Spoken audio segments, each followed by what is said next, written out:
Bahujan Samaj party जिंदाबाद जिंदाबाद। बहन कुमारी मायावती जिंदाबाद जिंदाबाद। बहन कुमारी मायावती जिंदाबाद जिंदाबाद। हिंदू मुसलमान की यही पुकार, शंकर सिंह अब की बार। हिंदू मुसलमान की यही पुकार, शंकर सिंह अब की बार। देखी सारा विरोधी पगला गईले हो, पगला गईले हो। देखी सारा विरोधी पगला गईले हो। हरिशंकर जी हाथी चढ़े आ गईले हो, हरिशंकर सिंह हाथी चढ़े आ गईले हो। गाँव गाँव में उठत लहर बाट हो, गाँव गाँव में उठत लहर बाट हो। हरिशंकर जी अब की जीतत बाटे हो, हरिशंकर सिंह अब की जीतत बाटे हो। को देखा बार बार हरिशंकर सिंह अब की बार। सबको देखा बार बार हरिशंकर सिंह अब की बार। बहुत हो गया अत्याचार, अब न सहेंगे अत्याचार, बहुत हो गया अत्याचार, अब न सहेंगे अत्याचार।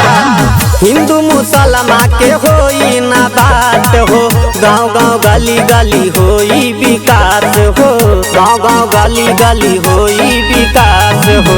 हिंदू मुसलमान के होई ना बात हो, गाँव गाँव गली गली होई विकास हो, गाँव गाँव गली गली होई विकास हो। सारा जनतन के ई है आवाज बाटे हो। हरिशंकर सिंह अब की जीतत बाटे हो, हरिशंकर जी अब की जीतत बाटे हो।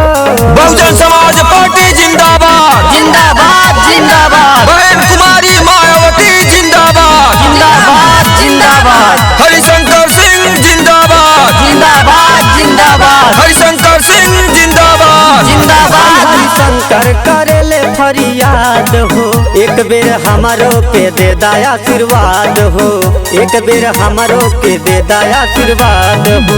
भाई हरिशंकर करेले फरियाद हो, एक बेर हमारो के दे दया आशीर्वाद हो, एक बेर हमारो के दे दया आशीर्वाद हो। गाँवे गाँवे में ई है सुनात बाटे हो। हरिशंकर जी अब की जीतत बाटे हो, हरिशंकर सिंह अब की जीतत बाटे हो, हरिशंकर सिंह अब की जीतत बाटे हो। अगर आप हमारे चैनल का गाना सबसे पहले सुनना चाहते हैं तो हमारे channel NAP music audio video को सब्सक्राइब करें और बेल आइकन दबाना ना भूलें। चुनाव संबंधित किसी भी प्रकार का ऑडियो वीडियो बनवाने के लिए जरूर एक बार संपर्क करें। Contact number 917070 8042 9838 575022।